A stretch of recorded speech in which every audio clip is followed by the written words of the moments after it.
Hello students, how are you today? Are you happy? I hope so. I hope so. All students are happy and healthy. Students, welcome to Radiant Learning. आपका एक बार फिर से स्वागत करते हैं इस official YouTube channel पे और आप बैक टू बैक क्लासेस देख रहे हैं और आपका सिलेबस ऑलमोस्ट होने वाला है। ऑलमोस्ट सभी सब्जेक्ट का आपका सिलेबस कवर हो गया है।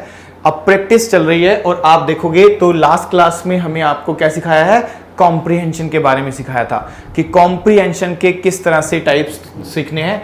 तो आपको ध्यान हो तो कॉम्प्रिहेंशन के बारे में आपने जाना और कॉम्प्रिहेंशन में सबसे मेन बात क्या पढ़ी आपने, देखो जरा फटाफट से एक बार देख लेंगे। कॉम्प्रिहेंशन के बारे में आपने जो लास्ट क्लास में पढ़ा था वो एक फर्स्ट कॉम्प्रिहेंशन था जिसमें बेसिक्स बताए गए थे। आपको याद करो कि दो तरह के कॉम्प्रिहेंशन पढ़ने होते हैं।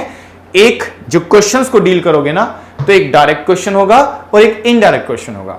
तो मैंने आपको बताया था कि पहले डायरेक्ट नहीं करना है कि पहले इनडायरेक्ट करना नहीं, पहले डायरेक्ट क्वेश्चन करने हैं। डायरेक्ट जो कि सीधे सीधे कॉम्प्रिहेंशन में आंसर मिलते हैं, फिर इनडायरेक्ट करने हैं क्योंकि अगर टाइम कम भी रहेगा तो एटलीस्ट हमारे पास डायरेक्ट को सॉल्व करने के तरीके तो होंगे ही होंगे। तो इसी मोटिव के साथ एक कॉम्प्रिहेंशन मैं आपको दे रहा हूं, आप इसको ध्यान से पढ़ोगे और ध्यान से पढ़ने के बाद इसको आंसर देखोगे, ठीक है ना। देखो ये आपका कॉम्प्रिहेंशन है, आप बड़े ध्यान से इसको देखो। और क्योंकि मैंने आपको बोला था क्योंकि आप अभी बिगिनर हो, देखो इसमें से ना एक थोड़ा सा आइडिया ले लो आप शुरू में। देखो करेंगे कैसे, करना कुछ इस तरह से है। जैसे देखो यहां पे आपके पास क्वेश्चंस लिखे हुए हैं, ठीक है। तो कुछ क्वेश्चंस लिखे हुए हैं, मैं क्वेश्चन दिखा दूं आपको। ये वाला नहीं है, हम कर चुके हैं, नेक्स्ट वाला करेंगे हम, नेक्स्ट वाला हम करेंगे और ये है हमारा नेक्स्ट कॉम्प्रिहेंशन, ठीक है ना।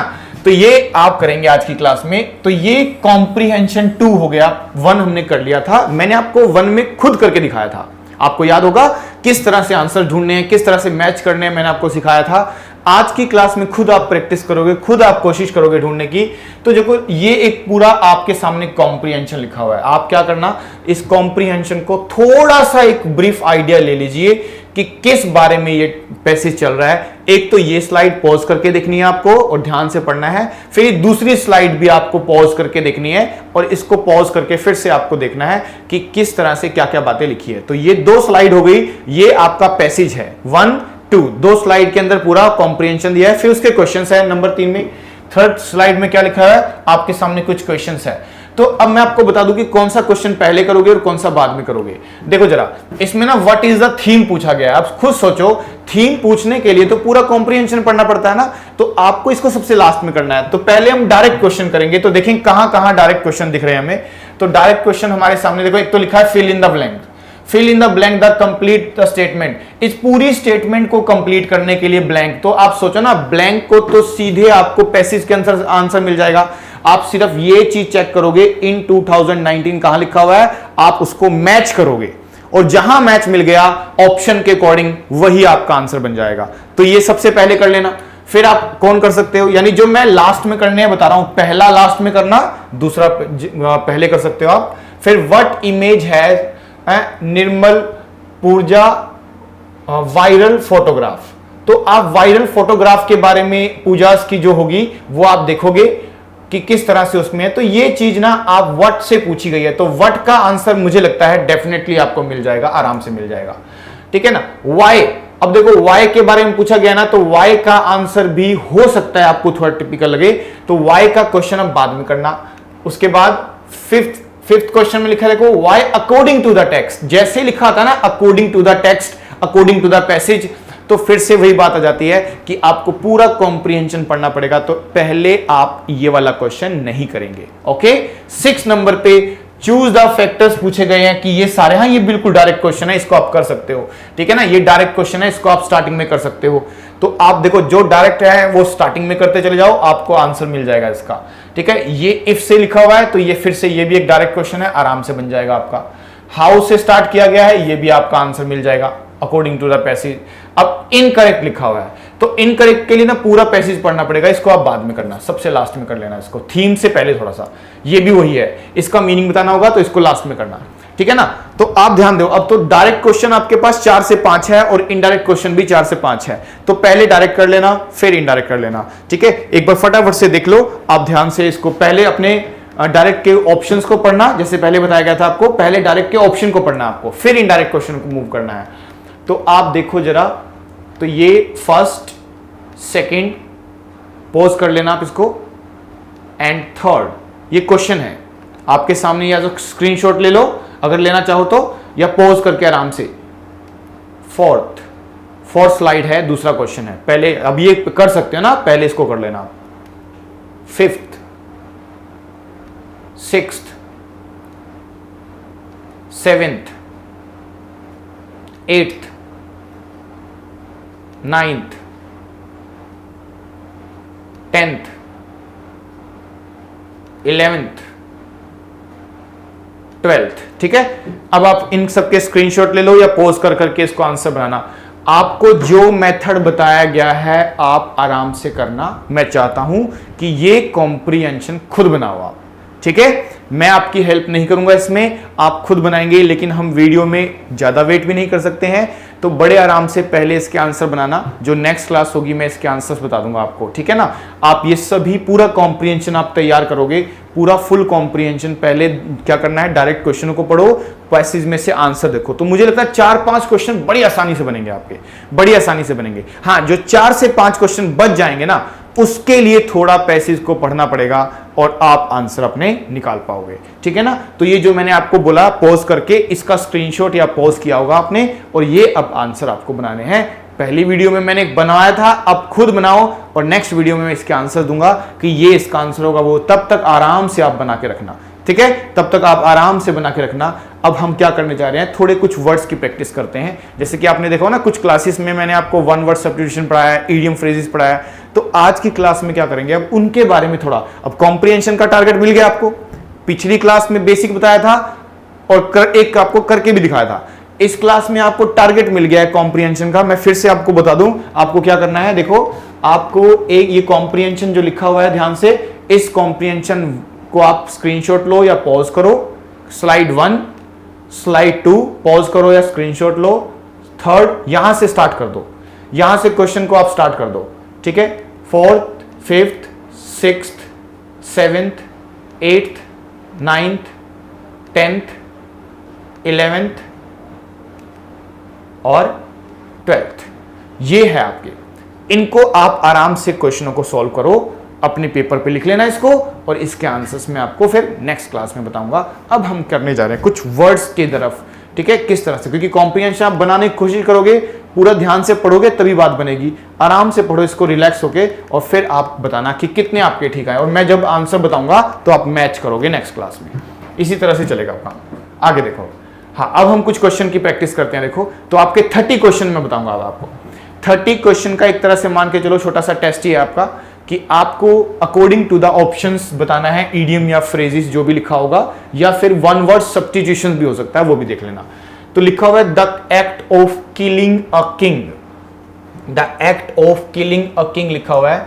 तो राजा की हत्या को क्या बोलते हैं, मुझे लगता है आपको याद आ गया होगा कि राजा की हत्या क्या होती है। देखो, फ्रैट्रिसाइड आप जानते हो क्या होता है, ब्रदर की हत्या, जेनोसाइड जनरेशन की, होमिसाइड ह्यूमन की, लेकिन रेजिसाइड क्या होता है, राजा की हत्या। तो आंसर क्या होगा, रेजिसाइड।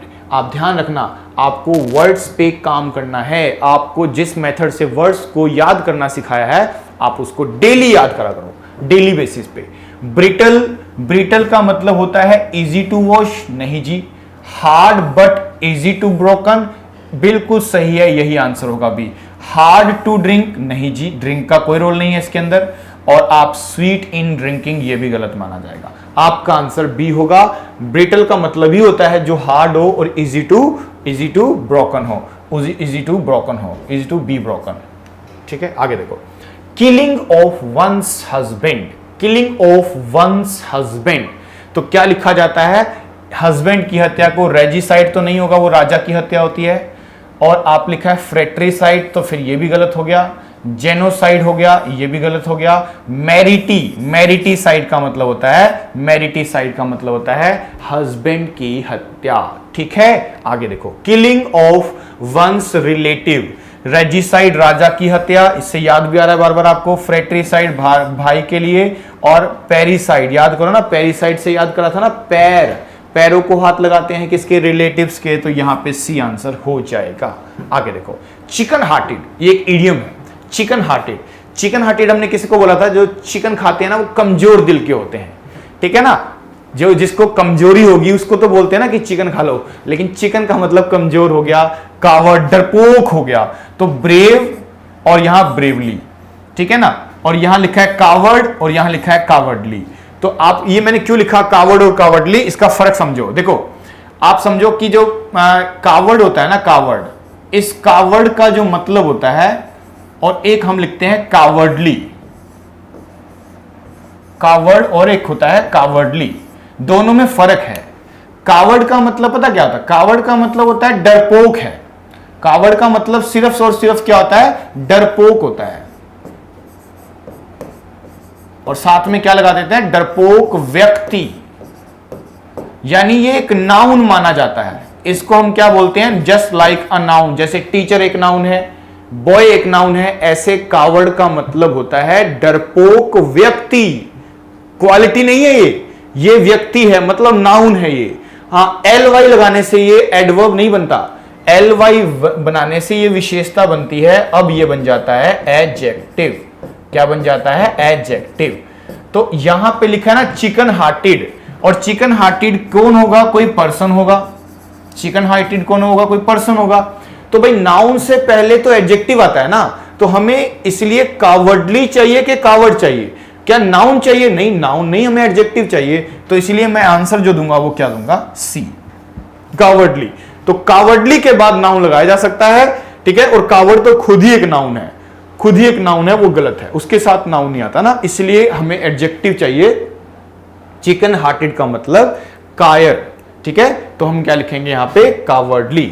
और कावर्ड का मतलब क्या होता है, कावर्ड का मतलब कायर व्यक्ति होता है, उसका मतलब। आगे देखो, टू ईट वंस वर्ड, सोचो कोई अपने वर्ड को ही खा गया है, इसका मतलब जो बोला था वो वापस ले गया है, यही तो इंडिकेशन मिलता है इससे। तो हमें देखो जो इडियम होते हैं ना, कुछ कुछ उसके हिंट्स मिल जाते हैं, कुछ लॉजिक होता है उसका, वो लॉजिक आपको समझ में आना चाहिए। तो जैसे लिखा है टू ईट वंस वर्ड, तो आप समझो कि कोई अपने वर्ड्स को ही वापस खा गया है। तो अपनी स्टेटमेंट को, अपने शब्दों को वापस लेना क्या होता है। अब ये थोड़ी ना कि ईट वंस फूड होगा या टू बी कंफ्यूज होगा, टू बी फेल्ड होगा, ये तीनों नहीं होंगे। इसका आंसर होगा to take a statement back, अपनी स्टेटमेंट को बैक ले लेना, वापस लेना। इन्स एंड आउट्स, इन्स मतलब अंदर से, आउट मतलब बाहर से। तो आप कहीं ना कहीं इन ब्रीफ, कम शब्दों में थोड़ी ना बोलना चाहते हो, फुल डिटेल में बोलना चाहते हो, पूरी तरह से फुल डिटेल। इन डिटेल क्या होता है, इन्स एंड आउट्स होता है। बेगर डिस्क्रिप्शन लिखा है, बताओ अब बेगर की डिस्क्रिप्शन कैसी होती है, इसको वर्णन नहीं किया जा सकता। आप समझ रहे हो, बहुत ज्यादा दयनीय कंडीशन होती है, दुखदाई कंडीशन होती है उसकी। तो that can not be described, और यहां भी लिखा है, तो ये दोनों आंसर होंगे इसके, डी भी है और ये बाय मिस्टेक हो गया है। That can not be drunk, that can not be eaten, ये गलत है, ये इस तरह का आंसर इसका नहीं होगा, ठीक है। आगे देखो, to break the ice, ice को तोड़ देना।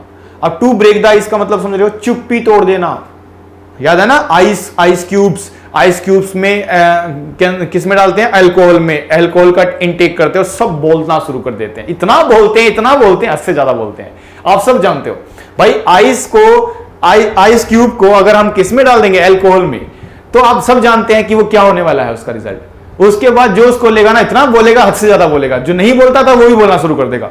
तो एक तरह से बोलना शुरू कर दिया, ठीक है ना। तो क्या होगा answer, to start a conversation. To close the music होगा क्या, कि चलो भाई आइस क्यूब भाई म्यूजिक बंद, अरे म्यूजिक तो चालू करवाएगा वो, है स्टार्ट द म्यूजिक होगा भाई, ठीक है। लेकिन हमें पता है कि म्यूजिक से इसका संबंध नहीं बनेगा, कॉन्वर्सेशन से, बातचीत शुरू करने से बनेगा इसका मतलब। बाय फिट्स एंड स्टार्ट्स की आप देखोगे प्लेयर्स क्या करते हैं, पहले फिट करते हैं अपने आप को, फिर स्टार्ट करते हैं, फिर से फिट करते हैं, फिर से स्टार्ट करते हैं। ये उनका जो ये वो लोग करते हैं जो इरेगुलर नहीं है। नहीं तो जो पर्सन बिल्कुल फिट होता है उसको बार बार स्टार्ट नहीं करना होता, इरेगुलरली इसका मीनिंग बनेगा, रेगुलरली नहीं होता, इरेगुलरली इसका मीनिंग होता है। मैन ऑफ लेटर्स आ गया, देखो ध्यान से, अगर आपको याद हो कि आपने पढ़ा था लेटर्स का मतलब क्या था, ए से लेके जेड का पूरा सीरीज जिसका नाम होता है अल्फाबेट्स। अल्फाबेट्स नहीं, अल्फाबेट होता है, एक होती है वो, लेटर्स 26 होते हैं, याद होगा पहली क्लास से शुरुआत की थी ना हमने स्टार्ट किससे किया था, अल्फाबेट एक होता है, और उसके लेटर्स 26 होते हैं। तो सोचो, जिसको पूरे लेटर्स का जो मैन ऑफ लेटर्स का मतलब जिसको सारे लेटर्स का ज्ञान हो, बड़ा विद्वान इंसान होगा, वो बहुत पढ़ा लिखा होगा वो, तो क्या वीक पर्सन को बोल सकते हो आप? बिल्कुल नहीं बोल सकते। ठीक है, one who knows all about human bodies, भाई ह्यूमन बॉडी की ही ज्ञान रखता हो और कुछ नहीं, ऐसा भी नहीं है अभी। ठीक है, और रेगुलर पर्सन, नहीं जी ऐसा भी नहीं है। प्रोफिशिएंट इन लिटरेरी आर्ट, ठीक है, जिसको स्कॉलर बोलते हैं, स्कॉलर, तो आप यहां पे बी आंसर मार्क कर देंगे।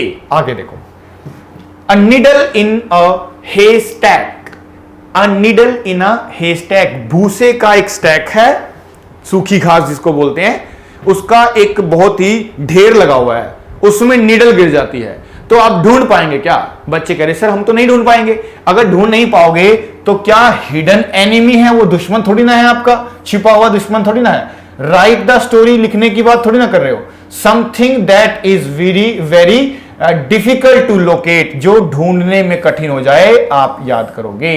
Something that is very difficult to locate, हाँ जी, इस तरह से चलना है।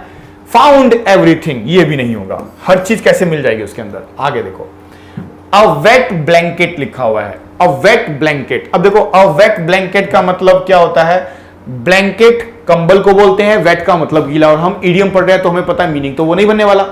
अब वेट का मतलब भारी होता है, ठीक है, तो हमने लिख दिया फैटेस्ट मैन, कंफ्यूज करने के लिए, सिर्फ ओनली कंफ्यूज करने के लिए। थिनेस्ट मैन होता है क्या? जी नहीं, पतला भी नहीं होता। टू राइट द स्टोरी होता है क्या? बिल्कुल नहीं होता। Someone who stops other people from having fun, एक ऐसा व्यक्ति जो दूसरे को फन करने से रोकता है, जिसको बोलते हैं ना कबाब में हड्डी है ये, उस कबाब में हड्डी वाले को क्या बोल देते हो? A wet blanket, he is a wet blanket for us, वो हमारे लिए अ वेट ब्लैंकेट है, मतलब एक कबाब में हड्डी है, यानी हमेशा प्रॉब्लम क्रिएट कर देता है जब जब खुशी की बात आती है। ठीक है जी, इस तरह से चलना है आपको। आगे देखिए, अब नेक्स्ट क्या है आपके सामने, नेक्स्ट वर्ड देख लेते हैं क्या है आपके सामने।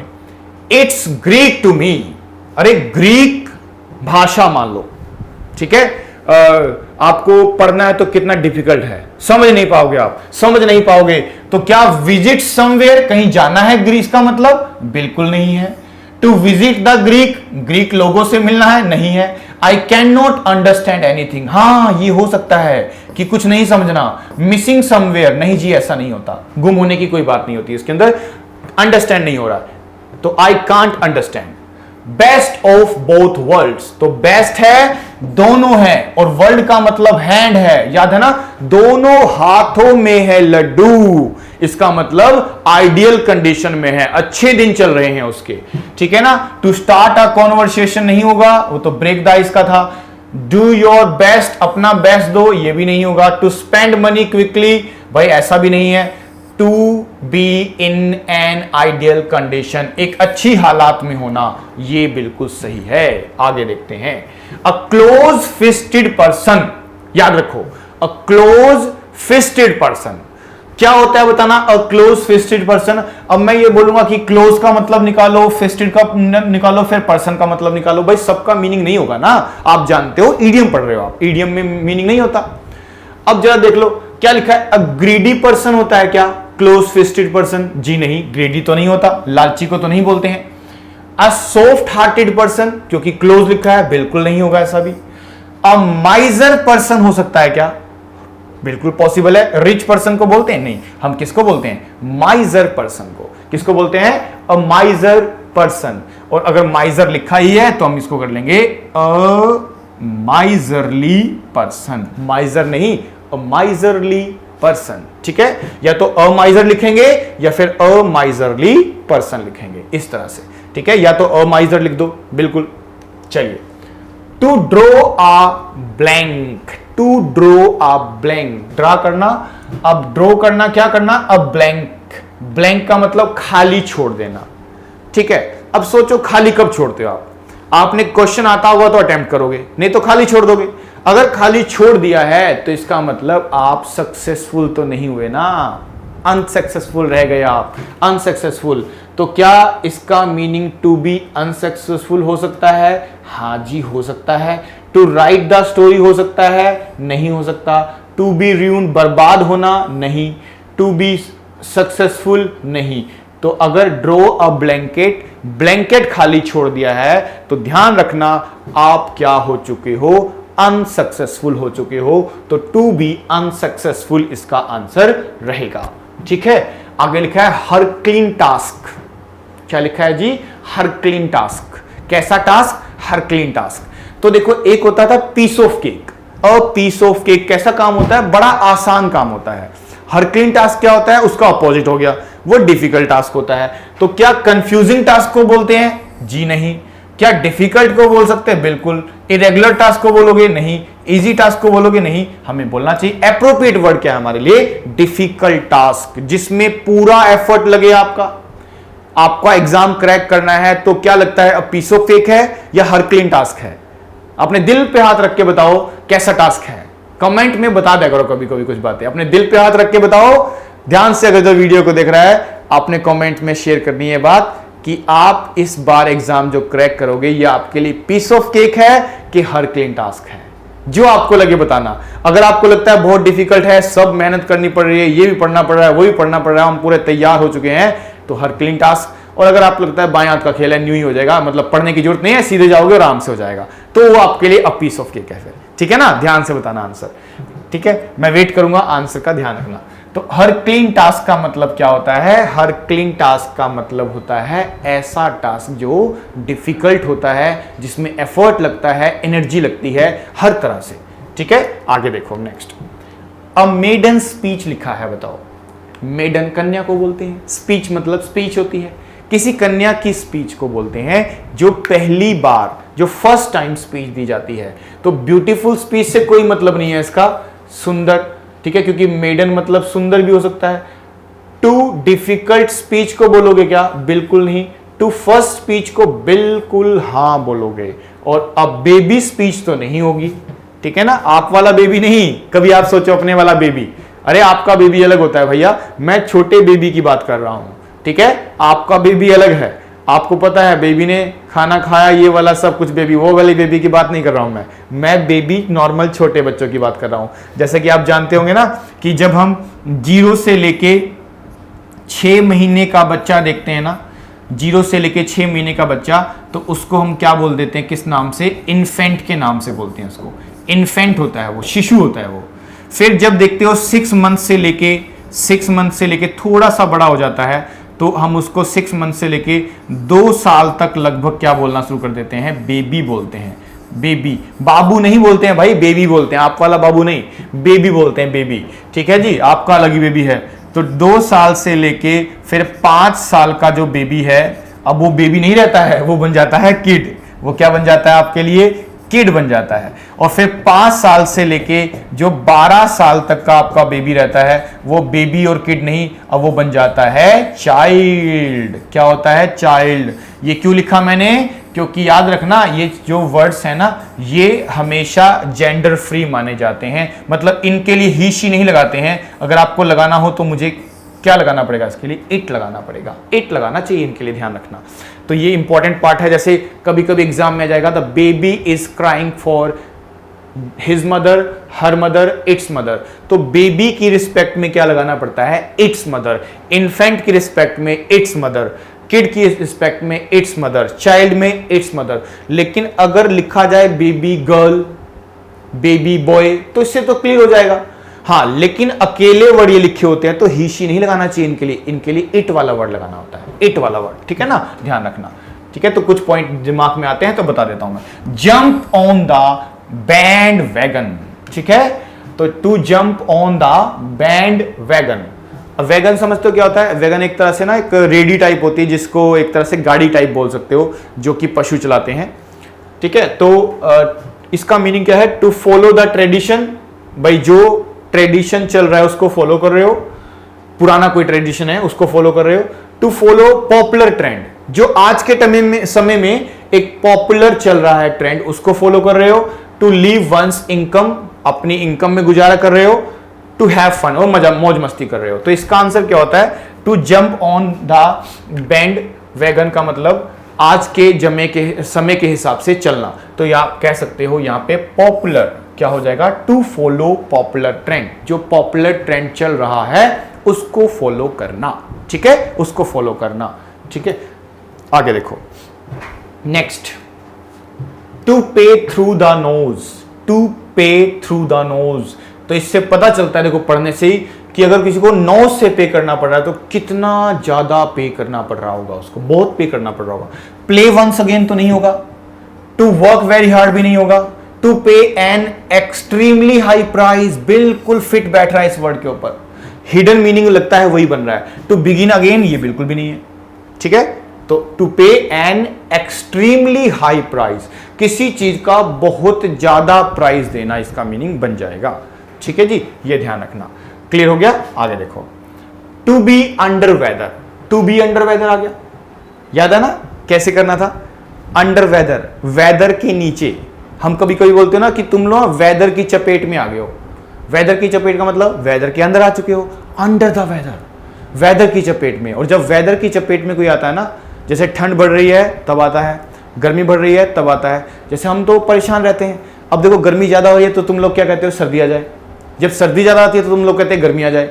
तो सेटिस्फेक्शन नहीं है। तो हमेशा जैसे जैसे मौसम बदलता है तो कुछ लोग वेदर की चपेट में आते हैं, बुखार हो जाता है, बीमार हो जाते हैं।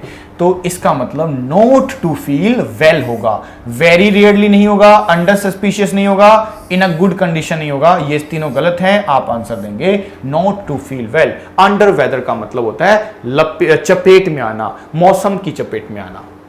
To spill the beans, to spill the beans. देखो अब स्पिल द बीन्स का मतलब क्या हुआ? अंडर ऑल कंडीशन हो सकता है क्या? अच्छा, फुल ऑफ एनर्जी तो नहीं हो सकता, ठीक है, ओके। क्या सीक्रेट एनिमी हो सकता है? छिपा हुआ दुश्मन? नहीं, ये भी नहीं है। अंडर ऑल कंडीशन, ये भी नहीं है। To leak the secret, reveal करना, पर्दाफाश कर देना, क्या होता है? Spill the beans. Spill the beans क्या होता है? पर्दाफाश कर देना। At the 11th hour, at the 11th hour का मतलब होता है at the last moment, to start the moment, to praise somebody, to be in reality. नहीं जी, इसका मतलब होता है लास्ट आवर। 11 से याद क्या आता है बच्चों? 11 से आता है कि लास्ट आवर्स में 11 ही होता है ना। लास्ट आवर्स में क्या होता है? 11 होता है। तो आप इसीलिए याद रखना कि लास्ट टाइम की बात करने है तो क्या बोलते हैं? Eight the 11th hours. Eight the 11th hours का मतलब लास्ट समय पर, लास्ट मोमेंट पर, ठीक है। Cost an arm and a leg. अब देखो, कोस्ट का मतलब कीमत है, आर्म की और लेग की। आर्म के लिए कौन कौन सी चीजें यूज करोगे बच्चों? आप आर्म, बाजुओं के लिए, आर्म के लिए अपनी आप टी शर्ट ले सकते हो, वॉच ले सकते हो, रिंग्स ले सकते हो, ये सारी चीजें हैं।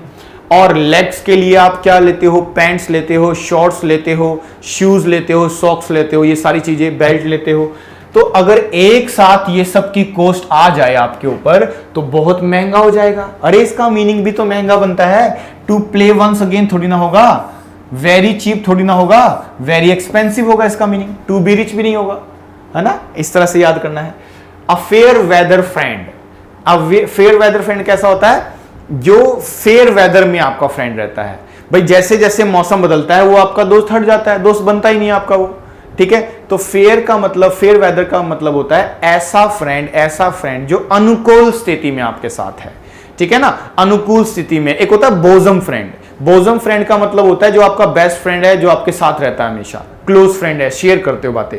एक होता है फेयर वेदर फ्रेंड, जो सिर्फ अच्छे मौसम में आपका दोस्त है, मतलब अच्छी कंडीशन जब आपके ऊपर आती है तो अच्छा दोस्त है, नहीं तो जब अनुकूल की जगह प्रतिकूल कंडीशन आने पर वो आपको हमेशा दिखाई भी नहीं देगा, ठीक है ना। आपके पास पैसे है तो आपके साथ रहेगा, जब पैसे नहीं है तो छोड़ के चला जाएगा। ऐसे दोस्त को बोलते हैं अ फेयर वेदर फ्रेंड। तो आप ध्यान रखना, to be friend in all times बिल्कुल भी नहीं होगा ये तो, ठीक है। फ्रेंड्स इन गुड टाइम बिल्कुल होगा, जो सिर्फ फ्रेंड अच्छे समय में है। रिच फ्रेंड को नहीं बोलते हो, पुअर फ्रेंड को नहीं बोलते हो, आप उस फ्रेंड को बोलते हो फेयर वेदर, जो कि हमेशा आपका साथ देगा जब जब क्या होगा? गुड टाइम होगा, गुड कंडीशन होगी। Friends in good condition. आगे देखते हैं। ऑन क्लाउड 9, 9 का मतलब 9 नहीं 7 है यहां पे, ये ध्यान रखना बच्चों।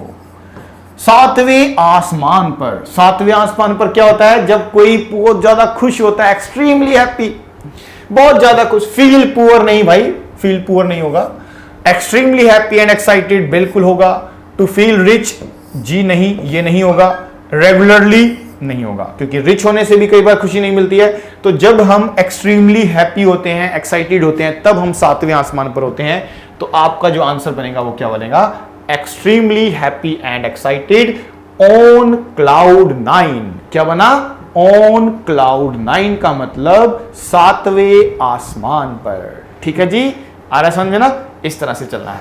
आगे देखो, to turn a deaf ear, to turn a deaf ear आ गया है। To turn a deaf ear, deaf ear मतलब आप अनदेखा कर रहे हो, सुन ही नहीं रहे हो किसी की बात को। तो कहने का मतलब पे नो हीड होगा, हाँ। टू राइट द स्टोरी नहीं होगा। To agree which each other नहीं होगा, रेगुलरली नहीं होगा। आंसर होगा टू पे नो हीड, जब अटेंशन नहीं देते, सुनते नहीं हो किसी की बात को। बहुत बार ऐसा होता होगा ना, आप लोग बात ही नहीं सुनते, किसी की बात नहीं सुन रहे हो तो अटेंशन नहीं दे रहे हो। तो to turn a deaf ear मतलब no pay, to pay no heed. आगे देखो, a chip of the old block, old block की चिप हो तुम। ठीक है जी, चिप का मतलब यहां पे हो गया ओल्ड ब्लॉक। अब देखो, चिप का मतलब चिप नहीं हो सकता और ब्लॉक का मतलब ब्लॉक नहीं होगा। ठीक है ना? तो अब क्या मीनिंग बनता है? जैसे बोलते थे ना, हिंदी में बोलते हैं कि जैसा पिता वैसा बेटा। ठीक है ना? उस रिस्पेक्ट में क्या बोल दिया जाता है इडियम के रूप में? A chip of the old block, he is a chip of the old block मतलब वो बिल्कुल अपने पिता की तरह है। तो someone is similar in character to one's father, ये बिल्कुल सही है। टू राइट द स्टोरी गलत है। एन ओल्ड मोबाइल बिल्कुल गलत है। अ सेल्फिश पर्सन गलत है। चिप से कभी लगे आप चिप लिखा है तो मोबाइल होगा, नहीं, ऐसा नहीं होगा, ध्यान रखना, इडियम है ये। आगे देखते हैं, at one's wits end, wits का मतलब बुद्धि होती है और एंड का मतलब खत्म हो गया है। तो किसी की बुद्धि खत्म हो गया है, बुद्धि का विनाश हो गया है, ये ध्यान रखना। अब जब बुद्धि का ही विनाश हो गया है तो कहीं ना कहीं कंफ्यूज हो गया हो। ठीक है, कंफ्यूज हो गया, तो आप इंटेलिजेंट को तो नहीं बोलोगे, स्मार्ट को नहीं बोलोगे, रीस्टार्ट को नहीं बोलोगे, आप किसको बोलोगे? टू बी पजल्ड, पजल्ड हो गया है, कंफ्यूज हो गया, परप्लेक्स्ड हो गया है, ऐसी बातें बोलोगे। तो आप बोलते हो एट वंस विट्स एंड, ये था। ठीक है ना? तो ये 30 क्वेश्चन थे आपके। ठीक है ना? तो आज की क्लास में आपने कॉम्प्रिहेंशन का टारगेट भी देखा और कुछ हमने वर्ड्स की प्रैक्टिस करी, इडियम्स की। ये प्रैक्टिस भी करनी है साथ साथ आपको। अब देखो, मैं आपको बता रहा हूं कि आपका होमवर्क क्या, एक बार फिर से देख लो जिन्होंने नहीं देखा अभी तक, कि आपको होमवर्क जो मिला हुआ है कॉम्प्रिहेंशन की सेकंड क्लास है। तो पहला एक तो हो चुका है आपका कॉम्प्रिहेंशन, एक तो आपने बड़ी ईमानदारी से किया, उसमें कोई प्रॉब्लम नहीं है आपको। अब एक खुद के ऊपर, आप खुद को मिला हुआ है आपको, तो आपने खुद बनाना है इस बार किस तरह से बनाएंगे जरा देख लो। तो किस तरह से आप इस को डील करोगे, मैं एक बार फिर से आपको बता दूं, जरा रुकिए। हाँ देखो, कॉम्प्रिहेंशन की स्लाइड को पॉज करो, ठीक है, या फिर स्क्रीनशॉट ले लो, स्लाइड 1, स्लाइड 2, ठीक है, इसको ध्यान से देख लेना। अब आपके इसको पॉज करके स्क्रीनशॉट लेके रख लिया आपने, और इसको ध्यान से पढ़ने की कोशिश करो, मीनिंग को थोड़ा समझने की कोशिश करो, लाइन क्या है, बस ट्रांसलेशन नहीं करनी है, थोड़ा सा रफ आइडिया लेना है। जैसे आपको मैंने लास्ट क्लास में बोला था कि अवॉइड ट्रांसलेशन, ट्रांसलेशन तो करनी ही नहीं है, बस थोड़ा थोड़ा आइडिया लेना है आपको, ठीक है। और आपके जब क्वेश्चन दिखाई देंगे तो अब आप समझ चुके हो कि मैं क्वेश्चन जो बोलता हूं तो दो तरह के क्वेश्चन है, एक डायरेक्ट है और एक इनडायरेक्ट है। तो कौन सा करना है आपको पहले? अब अच्छी करें डायरेक्ट करेंगे। तो पहले क्या थीम वाला क्वेश्चन करोगे आप? नहीं, इसको नहीं करना। फिर आप किसको क्वेश्चन कर सकते हो? ब्लैंक वाला क्वेश्चन कर सकते हो। क्या इसको करोगे? जी बिल्कुल, इसको किया जा सकता है। आप इसको करोगे फोर्थ क्वेश्चन को पहले, नो, इसको बाद में करना। वाई से पूछा गया है तो आप रीजन देखोगे तो पूरा पढ़ना पड़ेगा आपको ध्यान से। Why according to the text, according to the text आ जाए, पैसेज आए, ये भी लास्ट में करना है आपको, ठीक है। इसका स्क्रीनशॉट लेते रहना आप। और फिर लिखा है चूज द फैक्टर, तो इसका मतलब आपके सामने फैक्टर्स बताने हैं, और आगे लिखा भी है कि which was not responsible for the death of the mountaineer in May 2019। तो आपको चार ऑप्शन दिए हैं, इन चारों को आप देखोगे तो आपको आंसर मिल जाएगा। तो इसको पहले कर सकते हो आप, ठीक है। तो पहले देखो, आप ये भी समझो ना कि पहले वो करो ना जो आसान है, डिफिकल्ट को क्यों कर रहे हो पहले। हाँ, इसमें देखो, इसमें फिर से वही है, आप ध्यान दोगे तो आपको आंसर मिल जाएगा, लाइन मैच कर जाएगा। हाउ आर, तो आप देखोगे हाउ का आंसर भी आपको मिल जाएगा इसमें। करेक्ट इनकरेक्ट का ऑप्शन जब आता है ना तो थोड़ा पढ़ना पड़ता है, यानी पूरा का पूरा आपको देखना पड़ेगा कि देखो पूछा गया है कि आइडेंटिफाई द इनकरेक्ट ऑप्शन। तो इनकरेक्ट ऑप्शन का मतलब होता है जो पैसेज से बाहर होगा, पैसेज में होगा ही नहीं। आप देख लेना कि कौन सी ऐसी चीज है जो पैसेज में लिखी ही नहीं है, वो चीज आपको आंसर करनी होगी, ठीक है। Select the incorrect option. अब इसका इनकरेक्ट क्या होगा? ये फ्रेज लिखा है इनटू थिन एयर, तो एक फ्रेज है इनटू थिन इनटू एयर, तो आप इसको बताएंगे इस सेंटेंस के अकॉर्डिंग इनकरेक्ट क्या है, करेक्ट क्या है और इनकरेक्ट, तो आपको इनकरेक्ट बताना है। तो ये भी आपका कौन सा क्वेश्चन है, इनडायरेक्ट क्वेश्चन, ठीक है ना, इस तरह से। तो आप नेक्स्ट क्लास में इसको पूरा कर लेना अच्छे से, और फिर नेक्स्ट क्लास में मिलते हैं और इसके आंसर बताऊंगा और आपको नए तरीके से कुछ चीजें और नई सिखाऊंगा मैं, जो आपके एग्जामिनेशन के लिए जरूरी है, और हम साथ साथ पेपर्स को अब सॉल्व करना भी स्टार्ट करने वाले हैं, ठीक है। तो मुझे लगता है आज इतना सफिशिएंट रहेगा, आज इतना ही करते हैं, फिर मिलते हैं नेक्स्ट क्लास में। Till then good bye.